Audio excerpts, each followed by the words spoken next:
Hello chess lovers, Suren here with another very impressive chess puzzle for you. This puzzle was composed by American chess composer and recreational mathematician, the Puzzle King Sam Loyd.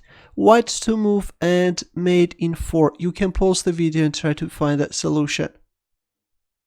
Ready? Well, before showing you the solution, let's just have a look at this position. The way that pieces are arranged and are forming parallel lines is just fantastic.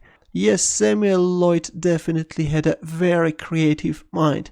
Now the solution. In order to mate in 4 moves, White is first playing rook c1 with a simple idea to bring the rook on e1 square. Now Black King has only 2 squares, d5 and f5. For example, now if King d5, then e4 check, and after King takes e4, the rook comes on e1 square, and whatever Black plays King f5 or King d5, then here comes the e pawn, and this is a checkmate. Or after rook c1, if we move like King f5, then again e4 check, and then the rook is coming on e1 square, and whatever Black plays, then e4, and this is a checkmate.